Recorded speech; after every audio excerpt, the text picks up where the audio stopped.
আল্লাহর নাম নিয়ে যারা মিথ্যা কথা বলে তারা তো সুষ্ঠু তারা বাংলাদেশের জন্য কিছু বয়ে আনবে না। বিচ্ছিন্ন কিছু ঘটনা ঘটছে, তাছাড়া পরিস্থিতি স্বাভাবিক আছে, কিন্তু গতকালকে রাতে জামাত জোট যেটা চেষ্টা করেছে যে কেন্দ্র দখল করার, বিভিন্ন জায়গায় গিয়েছে তাদের গাড়ি নিয়ে। জামাত জোটের প্রার্থী গাড়ি নিয়ে গেছে এবং বিভিন্ন কেন্দ্রে ঢোকার চেষ্টা করেছে। বিভিন্ন গ্রামে তারা নেমেছে টাকা পয়সা নিয়ে, সেটা আমরা খবর পেয়েছি এবং সেটা আমি অত্যন্ত মানে জঘন্যতম ঘটনায়, কারণ এইটা তো আমরা 17 বছর পরে যে ভোট, সেই ভোটে আমরা সুষ্ঠু ভোট চাই। তো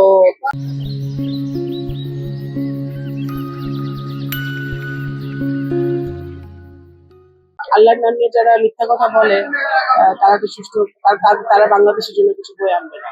এবং যারা ভোট চুরি করতে চায়, জুলাই অভ্যুত্থানের পরে ভোট চুরির নির্বাচন আমরা দেখতে চাই না। তো আশা করি যে আজকে সারাদিন নির্বাচন কমিশন একটা সুষ্ঠু ভোটের ব্যবস্থা করবে এবং তারা যারা মাঠে প্রশাসন যারা দায়িত্ব পালন করছে তারা আরো শক্তভাবে দায়িত্বটা পালন করবে।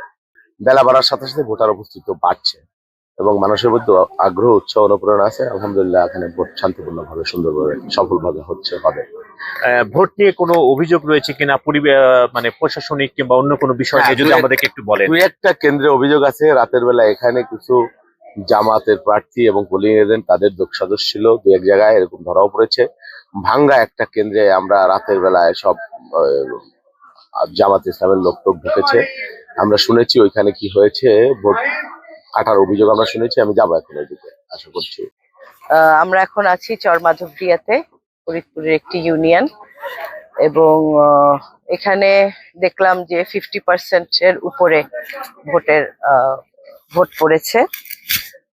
এবং এখানে একটা সেন্টারে একটু হয়েছে যে জামাতের যে ক্যান্ডিডেট, তার বাড়ির কাছের সেন্টারটা মনে হয় এখানে মনে হয় তার আদি বাড়ি বা কিছু।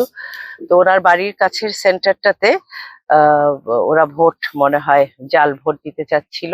তখন আমাদের দলের নেতাকর্মীর সাথে তার একটু হয়েছে, হ্যাঁ, মানে মনে হয় বাকবিতণ্ডা হয়েছে। তো তারপরে আমরা এটা ট্যাকেল করেছি। ব্যাপার কি, আমি যেটা দেখলাম, জনগণের শক্তির চেয়ে আর কোনো বড় শক্তি নাই। তারা অনেক রকম ষড়যন্ত্র করার চেষ্টা করেছে, প্রপাগ্যান্ডা ছড়িয়েছে, রিউমার ছড়িয়ে ভয় ভীতি দেখানোর চেষ্টা করেছে, কিন্তু কোনোটাই আসলে কাজে লাগেনি। ভোট যাদের নাই, কতই বা তারা ভোট বাড়াবে, আর আমারই বা ভোট তারা কত কমাবে।